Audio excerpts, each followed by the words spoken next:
আসসালামু আলাইকুম রহমতুল্লাহি ওবরকাতুহু। সম্মানিত দর্শক, আওয়ামী লীগ নিয়ে আলোচনা কোনো মতেই থামছে না। বহুমুখী আলোচনা। আওয়ামী লীগের নেত্রী বা সভানেত্রী শেখ হাসিনা, তাকে নিয়ে আলোচনা হচ্ছে। শেখ রেহানাকে নিয়ে আলোচনা হচ্ছে। জনাব সজীব ওয়াজেদ জয়কে নিয়ে আলোচনা হচ্ছে। আওয়ামী লীগের যে বর্তমান কমিটি, সেই কমিটির বেশ কয়েকজন গুরুত্বপূর্ণ নেতা, যাদের বিরুদ্ধে সুস্পষ্ট অভিযোগ রয়েছে এবং জনরোষ রয়েছে, এবং অনেকেই মনে করছেন যে এই সমস্ত লোকজনের কারণে আওয়ামী লীগ দলগতভাবে গত ১০ বছর ধরে ক্রমাগতভাবে ক্ষতিগ্রস্ত হয়েছে। আজকে আওয়ামী লীগের যত দুর্গতি, সেই দুর্গতিকে যদি ৩ ভাগ করা হয়, তাহলে এক ভাগ হলো সেই আওয়ামী লীগের যে সকল সেই দুর্নীতিবাজ ব্যবসায়ী, সাংবাদিক, আমলা, কামলা তারা ছিলেন, তাদের একটা সিন্ডিকেট ছিল।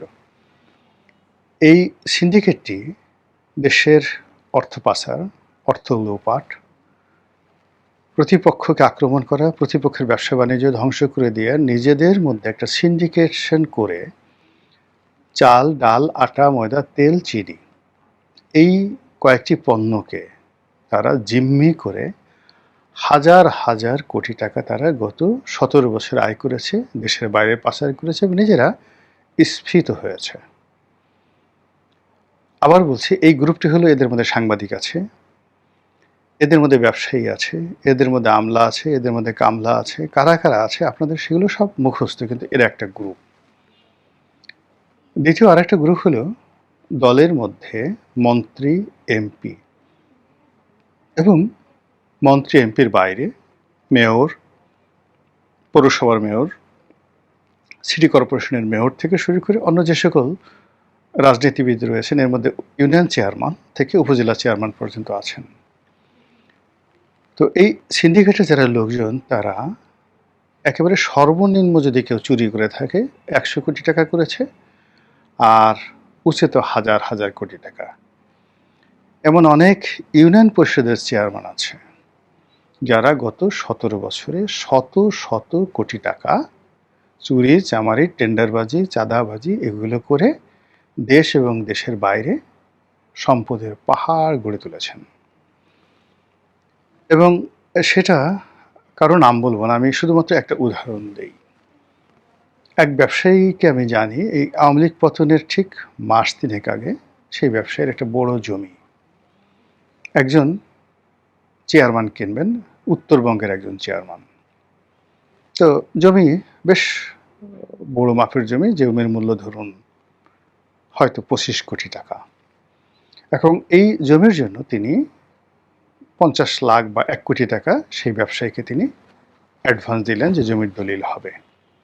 এর মধ্যে শেখ হাসিনার পতন হয়ে গেল, আর সেই চেয়ারম্যান এই যে পালিয়ে গেল, আর ওই ব্যবসায়ীর কাছে তার টাকা চাওয়ার মতো অবস্থা রইল না। তো বোঝার চেষ্টা করুন যে একজন ইউনিয়ন পরিষদের চেয়ারম্যানের এই অবস্থা। অনেক সংসদ সদস্য যাদের বিরুদ্ধে বদনাম যে তারা মানে বস্তা ভরে ভরে ঘুষ খেতেন, এবং তাদের যে টাকা ডেইলি তাদের যে টাকা ইনকাম হতো, এটা গণনা করার মতো অবস্থা তাদের ছিল না। এই জন্য অনেকের বাড়িতে টাকার মেশিন ছিল, টাকা গণনা করার মেশিন ছিল সংসদ সদস্যদের। মন্ত্রীদের কথা বাদ দিলাম, আমি বেশ কয়েকজন লোককে চিনি যাদের কথা এখন ইন্টারনেটে খুব আলোচনা হচ্ছে, যারা কেউ হুইপ ছিলেন বা কেউ সংসদ সদস্য ছিলেন, নিজের নামে, মেয়ের নামে ইংল্যান্ডে, কানাডাতে ২০০ কোটি ৩০০ কোটি টাকা দামের বাড়ি কিনেছেন।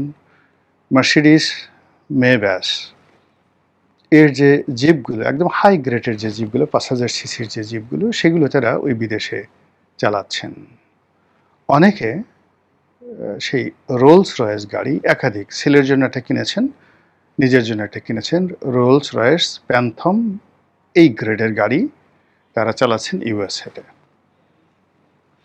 তো এই যে দুর্নীতিবাজ যে একটা গ্রুপ, আওয়ামী লীগের যারা এই মুহূর্তে পালিয়ে আছেন কিন্তু কম্পারেটিভলি অনেস্ট, তারা এই দুর্নীতিবাজ গ্রুপটিকে, দলের মধ্যে যারা নেতা তাদেরকে বাদ দেওয়ার জন্য দলীয় সভানেত্রীকে প্রাণান্তভাবে তারা চেষ্টা চালাচ্ছেন, কনভিন্স করছেন যে এদের দ্বারা হবে না।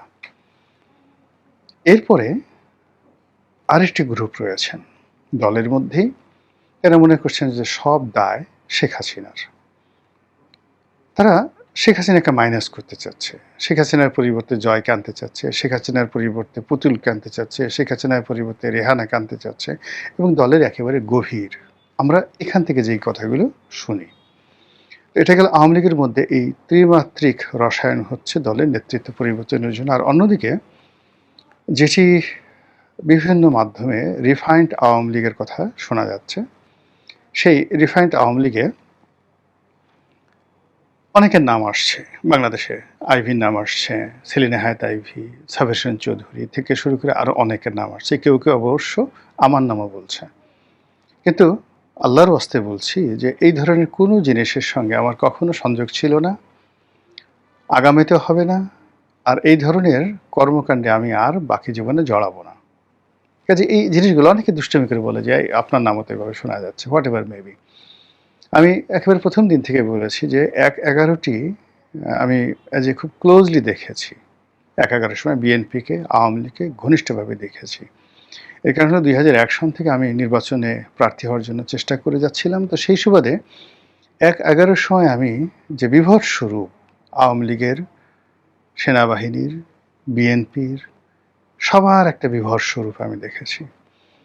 এখানে আসলে ফ্যামিলি ডাইনেস্টি বা দলের যে প্রধান পারিবারিক যে রাজনীতি, এর বাইরে আসলে নেতাকর্মীরা একসেপ্ট করে না। যতদিন পর্যন্ত শেখ হাসিনা জীবিত আছে ততক্ষণ পর্যন্ত শেখ হাসিনার বাইরে কোনো রাজনীতি হবে না। No refined, no super refined, nothing. এটা যে বলুক না কেন, স্বয়ং যদি ডোনাল্ড ট্রাম্প, স্বয়ং যদি মোদি, এরপরে শি জিনপিং, এরপরে ধরুন ভ্লাদিমির পুতিন, সব বাংলাদেশে আসে, এসে আওয়ামী লীগের কাউন্সিল হয়, সেই কাউন্সিলে যদি বলে যে আমরা শেখ হাসিনার পরিবর্তে জয়কে মনোনীত করলাম, এটাও হবে না। এটাই বাংলাদেশ আওয়ামী লীগের ম্যাথমেটিক্স। কাজেই যতক্ষণ পর্যন্ত শেখ হাসিনা রয়েছে তাকে কেন্দ্র করেই রাজনীতির হিসাব করতে হবে এবং গুনতে হবে। এর বাইরে সাধারণ সম্পাদক, অন্যান্য পদ পদবিগুলো নিয়ে আলাপ আলোচনা হতে পারে। তো সাম্প্রতিক সময়ে শেখ হাসিনা চলে আসবেন আগস্ট মাসের মধ্যে বা আগামী ৬ মাসের মধ্যে, এই ধরনের কথাবার্তা যেভাবে হচ্ছে, একই সঙ্গে অন্যান্য যারা রাজনৈতিক নেতৃবৃন্দ রয়েছেন তাদেরকে নিয়েও কিন্তু নিদারুণ কথাবার্তা হচ্ছে। তো সেক্ষেত্রে অনেকে বলার চেষ্টা করছেন যে অমুককে কমিটি থেকে বাদ দিয়ে দেওয়া হয়েছে, অমুকের নাম শোনা যাচ্ছে না, অমুক আর আসবে না, ওর ব্যাপারে নেত্রী ভীষণ রকম বিক্ষুব্ধ। এ সকল কথাবার্তা বলা হচ্ছে, যদিও আমি কথাগুলো বিশ্বাস করি না। বিশ্বাস করি না এই কারণে, জাস্ট দুটো উদাহরণ দিই। একটা তারেক জিয়াকে নিয়ে একটা উদাহরণ দিই, আর একটা হলো যে শেখ হাসিনাকে নিয়ে। শেখ হাসিনার উদাহরণটা এরকম, আমার পাশে বসতেন জ্বালানি ও খনিজ সম্পদ প্রতিমন্ত্রী হয়েছিলেন পরে নসরুল হামিদ বিপু। তো বিপু ভাই আমার সঙ্গে খুব ভালো বন্ধুত্ব ছিল, সম্পর্ক ছিল। We use to share many things. পরবর্তীতে আমি জেলে যাওয়ার পরে আর তার সঙ্গে আমার কোনো যোগাযোগ হয়নি, কিন্তু আমরা সংসদে যে ৫টি বছর ছিলাম, আমি, বিপু, ইকবালুর রহিম, নজরুল ইসলাম বাবু, মুরাদ জং, আমরা এই কজন একেবারে হরিহর আত্মার মতো পাশাপাশি বসতাম। একেবারে সামনের সারিতে আরও ২জন লোক ছিলেন। একজন ছিলেন স্বরাষ্ট্রমন্ত্রী কামাল সাহেব, কামাল সাহেবের পরে আব্দুল মজিদ, সেই অ্যাডভোকেট মজিদ, হবিগঞ্জের এমপি, আর একটা ছিল জাহির, অ্যাডভোকেট জাহির। আর পার্লামেন্টারি যে কমিটি ছিল, এই কমিটির যারা সদস্য প্রায় সবার সঙ্গে, এই যে এখন বিএনপির মঞ্জু সাহেব আছেন, তারপরে রেজা আছেন, জাতীয় পার্টির হুইপ ছিলেন বা চিফ হুইপ ছিলেন, রেজা আছেন, এরপরে ওমর ফারুক চৌধুরী রাজশাহীতে পরবর্তীতে শিল্প প্রতিমন্ত্রী হয়েছিলেন, ওনাদের সবার সঙ্গে আমার একেবারে হরিহর আত্মার বন্ধুত্ব ছিল। তো সেই সুবাদে প্রায় সব কিছুই নসরুল আহমদ বিপু আমাকে শেয়ার করতেন। একদিন দেখি তার খুব মন খারাপ। আমি বললাম যে, বিপু ভাই কী হলো, আপনার মন খারাপ কেন? বললো যে, রনি আর বলো না, সকালবেলা প্রধানমন্ত্রীর সঙ্গে দেখা করতে গেলাম। তো প্রধানমন্ত্রী একেবারে রেগে মেগে অস্থির, কেন আসছো, আমার কাজ নাই, অলওয়েজ ডিস্টার্ব করো, যাও। একথা বললেন, আমি মাথা নুয়ে সেখান থেকে চলে আসতেছিলাম। তো আমি যখন চলে আসলাম, উনি আবার ডাকালেন, ডাকিয়ে একেবারে সেই গণভবনের দোতলায় নিয়ে গেলেন। ২ ঘন্টা, ৩ ঘন্টা, ৪ ঘন্টা সেই গল্প, দুপুরে খাওয়া দাওয়া ইত্যাদি। গল্পের এক ফাঁকে জিজ্ঞেস করলেন, আচ্ছা মহিউদ্দিন খান আলমগীরকে যদি অর্থমন্ত্রী বানাই তাহলে কেমন হয়? তো বিপু সাহেব বললেন যে হ্যাঁ আপা, ভালো হয়।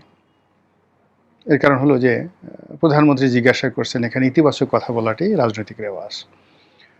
তো সেখানে প্রধানমন্ত্রী বললেন যে এই তোমাদের একটা খারাপ অভ্যাস, যখন যা কিছু জিজ্ঞাসা করি সুর মিলাও আর দালালি করো। ওনাকে যদি অর্থমন্ত্রী বানানো হয়, উনি একদিনের মধ্যে পুরো বাংলাদেশ লুটপাট করে খেয়ে ফেলবেন। তো যাই হোক, এই কথা বললেন। নসরুল হামিদ বিপু শুনলেন, চুপচাপ থাকলেন। পার্লামেন্টে এসে শুনেন যে মহিউদ্দিন খান আলমগীরকে স্বরাষ্ট্রমন্ত্রী বানানো হয়েছে। তখন তিনি হাসলেন যে এই যে আজকে বিকেলবেলা দুপুরের সময় ওনার সঙ্গে আমার যে কথা হলো প্রধানমন্ত্রী, এবং স্বয়ং প্রধানমন্ত্রী যার সম্পর্কে এই কথা বললেন তাকে স্বরাষ্ট্র মন্ত্রণালয়ের মতো একটি গুরুত্বপূর্ণ মন্ত্রণালয় দেওয়া হলো। কাজেই রাজপুরুষদের যে কমিটমেন্ট বা তাদের যে যাকে বলা হয় রাগ বিরাগ, এটা কখন কিভাবে থাকে বলা যায় না। তারেক রহমান সাহেবের ক্ষেত্রেও প্রযোজ্য। তিনি অনেককে মন্ত্রী বানিয়েছেন, গুরুত্বপূর্ণ দায়িত্ব দিয়েছেন।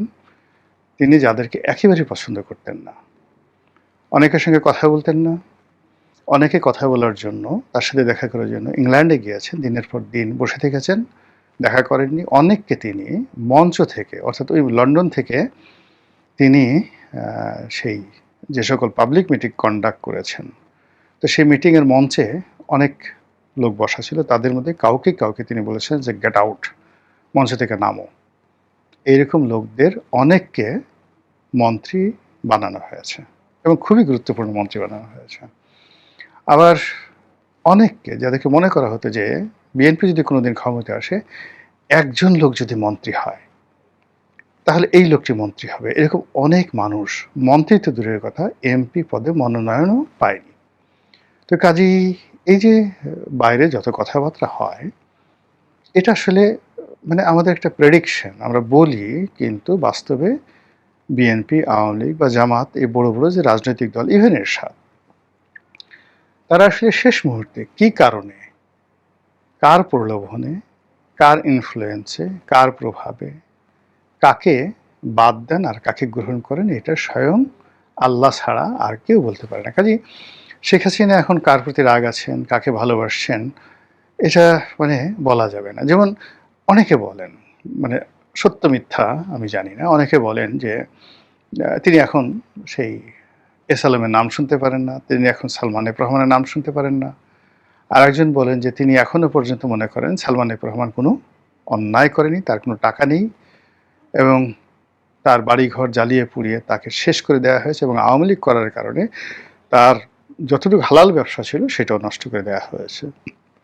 অত্যন্ত গুরুত্বপূর্ণ আওয়ামী লীগ নেতা আমাকে এই কথা বলেছেন, এবং শেখ হাসিনার সঙ্গে তার এই বিষয়টি নিয়ে খোলামেলা আলাপ হয়েছে। তো সেই ক্ষেত্রে নতুন নেতৃত্বে কে আসবেন, কারা কারা আসবেন, এগুলো আসলে এখনো পর্যন্ত শেখ হাসিনা ছাড়া কেউ জানে না। তবে যারা অর্গানাইজ হচ্ছেন, বিশেষ করে প্রবাসে যে সকল ছাত্রনেতা আছেন, যাদের তুলনামূলকভাবে দুর্নীতির যে অভিযোগ, মানে যেটাকে বলা হয় পুকুর ডাকাতি, পুকুর চুরি বা সাগর চুরি, এইরকম নাই, কিন্তু আউটস্ট্যান্ডিং একটা, যাকে বলা হয় ছাত্র রাজনীতির একটা ট্র্যাক রেকর্ড আছে। তারা সবাই কিন্তু কাজ করছেন। যেমন এনামুল হক শামীম, নজরুল ইসলাম বাবু, গোলাম রব্বানী, ছাত্রলীগের যে সেক্রেটারি গোলাম রব্বানী, তারপরে লিয়াকত শিকদার, ছাত্রলীগের সভাপতি, আলাউদ্দিন নাসিম, বাহাউদ্দিন নাসিম, জাহাঙ্গীর কবির নানক, তারা সবাই কিন্তু একেবারে হরিহর আত্মার মতো কাজ করছেন। এদের একটা গ্রুপ শেখ হাসিনার সঙ্গে যোগাযোগ করছেন, আবার একই সঙ্গে এই টোটাল যে কর্মকাণ্ডগুলো চলছে সেই কর্মকাণ্ডের সঙ্গে জয় সার্বক্ষণিকভাবে যোগাযোগ রক্ষা করছেন। তারেক রহমান সাহেব যেভাবে যোগাযোগ রক্ষা করছেন, জয় ঠিক তার চেয়ে আরও কৌশলে, কোনো রকম মানে ওয়েব মিটিংয়ে না এসে কেবলই মাত্র টেলিফোনে, ওয়ান টু ওয়ান বৈঠকে, টেলিগ্রামে খুবই সিক্রেটলি তিনি এই দলকে গুছানোর জন্য সর্বোচ্চ এফোর্ট দিচ্ছেন, এবং খুব ঘন ঘন আমেরিকার বিভিন্ন স্টেটে যাচ্ছেন, ঘন ঘন দিল্লিতে আসছেন। এ সকল কথাবার্তা শোনা যাচ্ছে। আর এর প্রেক্ষিতে যারা বৃদ্ধ নেতৃত্ব রয়েছেন, আর যাদের সম্পর্কে নাম বললাম না, এর কারণ হলো আপনারা সবাই জানেন, প্রচুর অভিযোগ রয়েছে। তাদেরকে বাদ দিয়ে এই তরুণদের মধ্য থেকে ভালো ভালো নেতৃত্ব সৃষ্টির জন্য যে চেষ্টা চলছে, এর প্রেক্ষিতে বাংলাদেশের রাজনীতিতে আগামীতে আসলে কতটা গুণগত পরিবর্তন আসবে, আওয়ামী লীগ কীভাবে ফিরে আসবে, it does not matter. Matter হলো এই যে আমরা যে আওয়ামী লীগকে নিয়ে কথা বলছি, আওয়ামী লীগকে নিয়ে ভিডিও বানাচ্ছি, আপনারা দেখছেন, আওয়ামী লীগকে নিয়ে গান তৈরি করা হচ্ছে, বায়োস্কোপ তৈরি করা হচ্ছে, এবং এগুলো নিয়ে সামাজিক মাধ্যমে ভীষণ রকম ব্যস্ত। আওয়ামী লীগের যারা সোশ্যাল মিডিয়াতে খুব ইনফ্লুয়েন্সার হিসাবে কাজ করছেন, তাদের মধ্যে পক্ষের লোক আছে, বিপক্ষের লোক আছে, আবার এদের মধ্যে ঝগড়া হচ্ছে, ঝাঁটি হচ্ছে, সেগুলো নিয়ে সামাজিক মাধ্যমে ব্যাপক আলোচনা হচ্ছে। ইট মিনস এখনও আওয়ামী লীগের একটা রাজনৈতিক মূল্য আছে, রাজনৈতিক গুরুত্ব আছে এবং রাজনৈতিক শক্তি আছে। মহান আল্লাহ আমাদের সবাইকে হেদায়েত দান করুন এবং হেফাজত করুন। আসসালামু আলাইকুম ওয়া রাহমাতুল্লাহি ওয়া বারাকাতুহু। সুপ্রিয় দর্শক, আসসালামু আলাইকুম। ভারতে তরুণদের হাতে গড়া নতুন রাজনৈতিক প্ল্যাটফর্ম ককরোচ জনতা পার্টি, সে দেশের মানুষ এই প্ল্যাটফর্মটিকে খুবই পছন্দ করছে। তারা যে কাজকর্ম করছে সেগুলো নিয়েও ব্যাপক প্রশংসা হচ্ছে।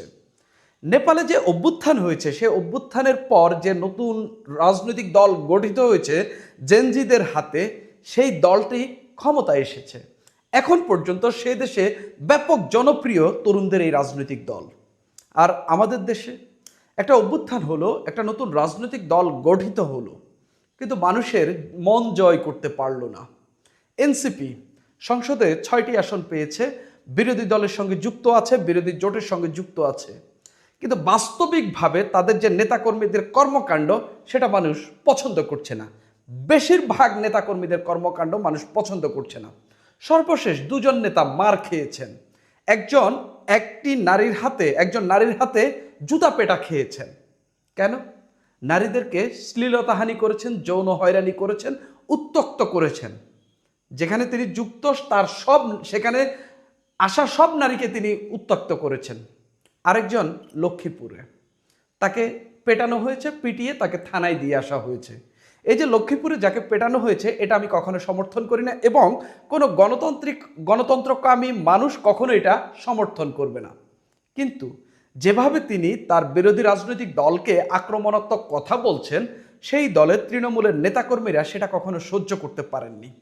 আমি কথা বলবো কোন নেতা কোথায় মার খেয়েছেন, কিসের কারণে মার খেয়েছেন, এবং এর রাজনৈতিক প্রভাবটা কি।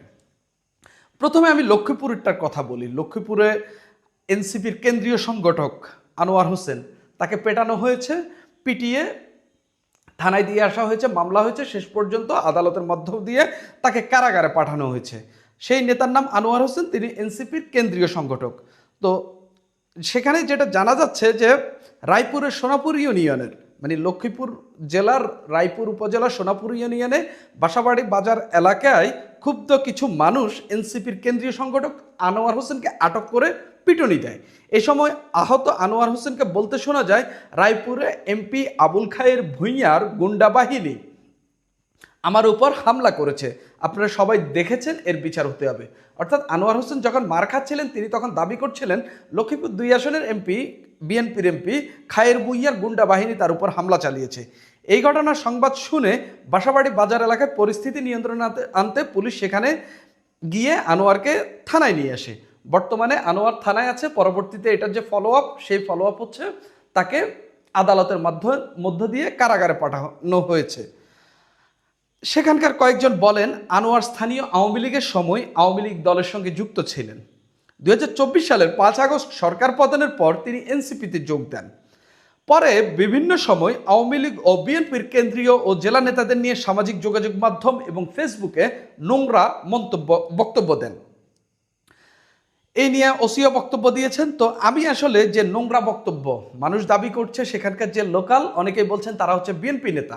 আমি দেখলাম সেখানে হচ্ছে স্থানীয়, তারপর হচ্ছে বিএনপি নেতাকর্মী সবাই মিলেই হচ্ছে এই মারধরের সঙ্গে যুক্ত ছিল। তা আমি আনোয়ার হোসেনের ফেসবুক ঘেটে দেখলাম তার বেশ কয়েকটা ভিডিও স্বরাষ্ট্রমন্ত্রী সালাউদ্দিন আহমেদের বিরুদ্ধে। আমি স্পষ্টত স্বরাষ্ট্রমন্ত্রীর বাইরে আমি সেখানে প্রধানমন্ত্রী কিংবা হচ্ছে লক্ষ্মীপুর থেকে 3 আসন থেকে যিনি মন্ত্রী হয়েছেন শহীদুদ্দিন চৌধুরী অ্যানি, পানি সম্পদ মন্ত্রী, তার বিরুদ্ধেও নাকি হচ্ছে তিনি নোংরা মন্তব্য করেছেন, এরকম অভিযোগ ছিল। তা আমি আসলে সেসব পাইনি, হয়তো করতে পারেন অন্য প্ল্যাটফর্মে বা অন্য কোনো বক্তব্য কিংবা ফেসবুকের অন্য কোনো ভিডিওতে, সেটা আমি দেখিনি। আমি স্বরাষ্ট্রমন্ত্রীকে নিয়ে তিনি যে মন্তব্য করেছেন সেগুলো একটু বলি। শয়তানের বাচ্চা স্বরাষ্ট্রমন্ত্রীকে বলছেন রাস্তায় ফেলে পেটাবে, মানুষ রাস্তায় ফেলে পেটাবে স্বরাষ্ট্রমন্ত্রীকে। আওয়ামী লীগের স্বরাষ্ট্রমন্ত্রীর চেয়ে ব্যর্থ। উদাহরণ হিসাবে অন্তর্বর্তী সরকারের যিনি স্বরাষ্ট্রমন্ত্রী ছিলেন, স্বরাষ্ট্র উপদেষ্টা ছিলেন জাহাঙ্গীর আলম চৌধুরী, তার চেয়েও নাকি ব্যর্থ। আমাদের কারণে সে চেয়ার পাইছে। ওনার মূল বক্তব্যগুলো আমি আপনাদের সামনে তুলে ধরতেছি আর কি। স্বরাষ্ট্রমন্ত্রী সালাউদ্দিন আহমেদ নাকি আনোয়ার হোসেনদের কারণে বা এনসিপির কারণে মন্ত্রীর চেয়ার পাইছে। তারপরে বলা হচ্ছে, তিনি বলছেন হাফ প্যান্ট খুলে পেটাবে। গণতন্ত্র কোনটা? আপনি বাক স্বাধীনতা, নিজে কথা বলবেন, সর্বোচ্চ গণতান্ত্রিক ব্যবহার বাংলাদেশ সংবিধান আপনাকে সেই অধিকার দিয়েছে। কিন্তু গণতন্ত্র সেখানেই থামতে হবে আপনাকে যেখানে অন্যের ক্ষতি হয়ে যায়, অন্যের গায়ে আঘাত লাগে, এর আগেই কিন্তু আপনাকে থামতে হবে। গণতন্ত্রেরও তো একটা লিমিট আছে। গণতন্ত্র মানে হচ্ছে যে আপনি অন্যকে সব করে মেন্টাল টর্চার করে আপনি মেরে পিটিয়ে ফেলতে পারবেন না, তো পারবেন না। মানলাম সালাউদ্দিন আহমেদকে এইসব কথা তিনি বলেছেন, সালাউদ্দিন আহমেদ এইসব গায়েও মাখাননি কিংবা শুনেননি। কিন্তু বিএনপির যে স্থানীয় কর্মী আছেন, বিএনপির যে তৃণমূলের কর্মী আছেন, তিনি কিভাবে ওই স্থানীয় কর্মীকে কন্ট্রোল করবেন? সে তো দেখবে আমার মন্ত্রীকে যখন এই কথা বলেছে আমার এর জবাব দিতে হবে। তার জবাবটা কি? তিনি তার জবাব ওইভাবে মারধর করে দিয়েছেন, তার তো শিক্ষাই ওই রকম। এবং তিনি এও সুবিধা দেখেন যে আমি এখানে মারলে আলোচনায় আসব, হয়তো ভবিষ্যতে বিএনপির জন্য এই ত্যাগের জন্য আমাকে বড়সড় পদও দিতে পারে, এরকমও ভাবতে পারেন। কিন্তু তিনি স্বরাষ্ট্রমন্ত্রীকে নিয়ে ঠিক এই কথাগুলো বলেছেন। শয়তানের বাচ্চা বলেছেন, হাফ প্যান্ট খুলে পেটাবে, রাস্তায় ফেলে পেটাবে, আওয়ামী লীগের চেয়েও ব্যর্থ, আমাদের কারণে চেয়ার পাইছে, এই রকম টাইপের কথাবার্তা বলেছেন। আরও নানান কথাবার্তা বলেছেন, সেগুলো আমি বাদ দিয়েছি। তো সেই কারণে হচ্ছে তাকে সেখানকার স্থানীয়, আমি ধরলাম স্থানীয় মানুষও ছিল, বিএনপির নেতাকর্মীও ছিল, এবং বিএনপির নেতাকর্মীদের ইন্ধনেই এই মারধর করা হয়েছে। এখন প্রশ্ন হইল, এনসিপি কতদিন এভাবে উস্কানি দিবে আর বিএনপি কতদিন এভাবে মব করে মারধর করবে? দুটারই থামা দরকার। একজন নিরপেক্ষ রাজনৈতিক ব্যক্তি হিসাবে আমি মনে করি, বা রাজনীতি নিরপেক্ষ ব্যক্তি হিসাবে আমাদের সবাইকে এখানেই থামতে হবে। আপনি উত্ত্যক্ত করবেন, তারপরে আপনাকে যদি এটা বাধা দিতে আসে তখন আপনি বলবেন দেশে গণতন্ত্র নেই। কিন্তু আপনি কন্টিনিউয়াসলি কিন্তু তার মন্ত্রীকে, প্রতিমন্ত্রীকে গালাগালি করছেন, কিন্তু আপনি যৌক্তিক সমালোচনা করছেন না। আমি এই আনোয়ার হোসেনের ফেসবুকে সেরকম করে যৌক্তিক সমালোচনা দেখিনি। প্রতি শব্দেই, যতবার তিনি স্বরাষ্ট্রমন্ত্রী বলেছেন, প্রতিবারই তিনি শিলং সালাউদ্দিন শব্দটি ব্যবহার করেছেন। একবারও শিলংয়ের বাইরে তিনি ব্যবহার করেননি।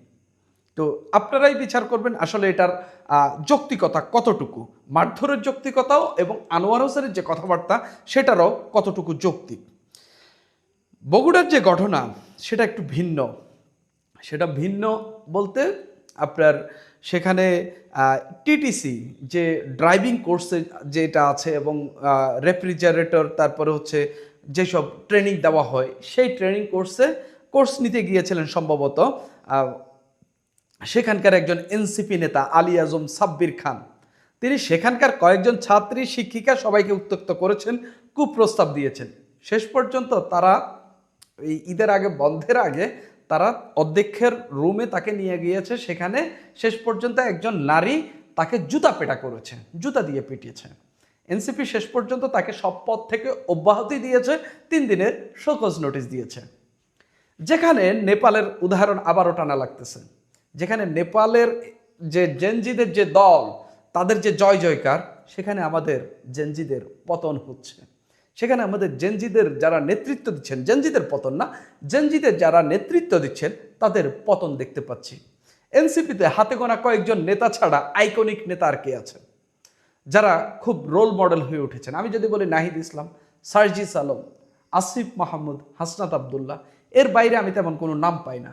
নাসিরউদ্দিন পাটোয়ারিকে স্পষ্টত অনেকেই ফটকা মনে করেন এবং রাজনীতিতে কোনো গুরুত্বপূর্ণ, এবং তিনি তার গুরুত্ব হারিয়ে ফেলেছেন।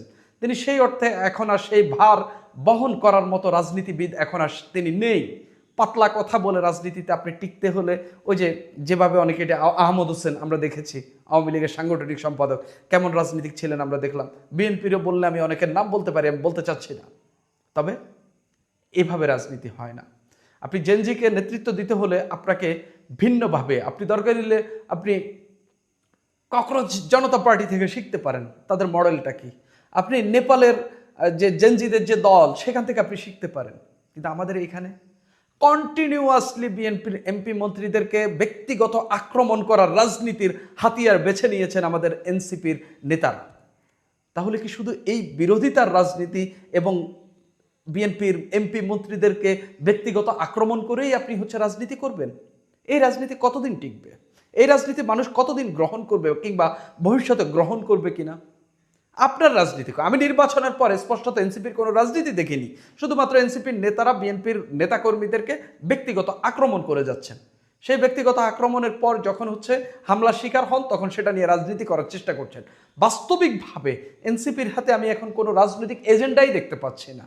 সত্যি কথা, যে আমি তাদের প্রতি আকৃষ্ট হব, কিংবা এনসিপি যে নতুন কোনো রাজনৈতিক ইস্যু মানুষের সামনে থ্রো করবে, সেটাও পারতেছে না। শুধুমাত্র ব্যক্তিগত আক্রমণের রাজনীতি হাতিয়ার তারা ব্যবহার করে যাচ্ছে। এই হাতিয়ার কতদিন কাজে দেবে? এবং বিএনপি যদি তাদের তৃণমূলকে কন্ট্রোল করতে পারে, এখান থেকে বেরিয়ে নিয়ে আসতে পারে, তাহলে আমার মনে হয় যে এটাও খুব বেশি কাজে দেবে বলে আমার কাছে মনে হচ্ছে না। সুপ্রিয় দর্শক, এখন এই